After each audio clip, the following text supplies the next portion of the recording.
ሲሉኝ ከበድ ጓደፈ ሲሉኝ ነጻሁ ጎደልክም ሲሉኝ ሞልቼ አላህ ብዬ መሸፈንኩኝ።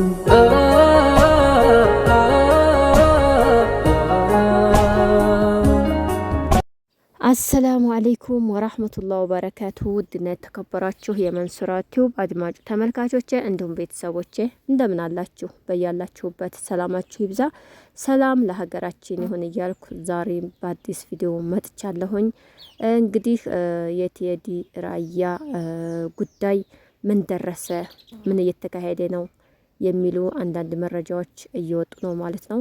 ቴዲ ራያ እንግዲህ ይችን ዓለም ከተሰናበተ ሳምንታት አለፉት። አሁን ላይ እንግዲህ ያለው መረጃ ምን ይመስላል? ብሬክስም እንደተናገረው ከሆነ የሳኡዲ ፖሊስ ጉዳዩን ይዞ እያጣራ እንደሆነ ወደፊት ይፋ እንደሚሆን በተስፋ ጠብቁ እየተባለ ነው። እንግዲህ ቴዲ ራያ ተጎዳ እንጂ መረጃው መቼ እንደሚወጣና ምን እንደሚፈጠር የምናውቀው ጉዳይ የለም ማለት ነው።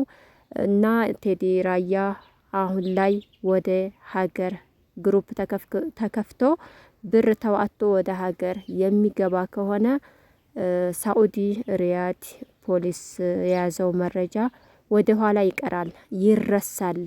መፍትሄና ምንም ውጤት አይኖረውም። ግን አስክሬኑ በዚሁ በሳኡዲ ውስጥ እያለ ነገሩ መጣራት አለበት፣ ገዳው መታወቅ አለበት፣ ለህዝብ ይፋ መሆን አለበት የሚሉ መረጃዎች እያየሁ ነውና እኔም እንደምለው ከሆነ እውነት ነው። ቴዲ ራያ እንግዲህ አይመለስም። ላይመለስ ይችን ዱንያ ተሰናብቷታል ማለት ነው። ኢትዮጵያ ቢገባ ቤተሰቦቹ አምነውበት ልጃችን ሙቷል ብለው እንዲቀብሩት እንጂ ቴዲ ራያ ሀገር ገብቶ ለሱ የሚጠቅመው ነገር የለም። እንደዛ ስላችሁ ምንድነው እዛው አስክሬኑ በቦታው ሆኖ መረጃው በደንብ ቢጣራና ገዳይ ቢታወቅ አንድ መፍትሄ ነው ብዬ አስባለሁ። ቴዲም ባይመልሰውም ማለት ነው። እና ቴዲ ሀገር ገባ አልገባ ምንም ወደዚች ዓለም አይመለስምና ቤተሰቦቹ ግን ልጃቸው መሞቱን አረጋግጠው በሀገራቸው አፈር እንዲቀብሩት ነው። ይህ ነገር ሀገር ይገባል ግሩፕ ተሰባስቦ ብር ተዋጥቶ እየተባለ የሚባለውና እንግዲህ ቤተሰቦቹ ካሁን በፊት የልጃቸው ሞት ሰምተዋል። በስልክ ተረድተው ከዘመድ አዝማዶቻቸው ጋር የደም እንባ እያነቡ ይገኛል ማለት ነው። ግን በጣም የሚያሳዝን ልብ የሚሰብር ነው የቴዲ ሞት ማለት ነው።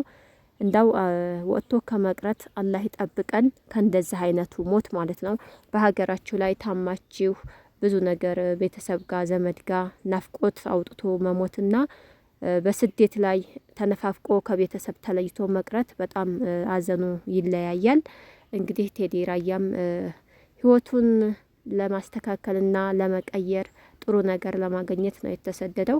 ግን ያልጠበቀው እንደዛ አይነት ባጭር አስቀርተውታልና ነገሩ ተጣርቶ ደሙ እንዲመለስ በቃ እንደዚህ በወጣትነት ባጭር ያስቀሩት እነሱም በአደባባይ ይፋ ወጥተው የሚሆነው ነገር እንዲሆን ነው መሆን ያለበት እንጂ አሁን ብር ተዋጥቶ ነገሩ ሳይጣራለት ሀገር ቢገባ ለሱ ይሄ ይጠቅመዋል ብዬ አልልም። አንዴውኑ አፈር ገብቷል ማለት ነው። እና ያው ወዳጅ ዘመዶች ግን አስክሬኑ ሀገር ቢገባላቸው በጣም ደስ ይላቸዋል ማለት ነው። ይሄ ደግሞ ግሩፕ እንግዲህ እየተነጋገሩ ነው ብር መዋጣት እንዳለበትና ሀገር የሚገባበትን መፍትሄ እየተነጋገሩ ነው። እሱም ኢንሻአላህ አይቀርም። እንግዲህ አብዛኛው አረብ ሀገር የሚገኝ እህት ወንድሞቻችን ያለውን ነገር አስተካክለው ሀገር መግባቱ አይቀርም። ግን ነገሩ ተዳፍኖ እንዳይቀር ያለው ነገር መታወቅ አለበት። ደሙ መመለስ አለበት።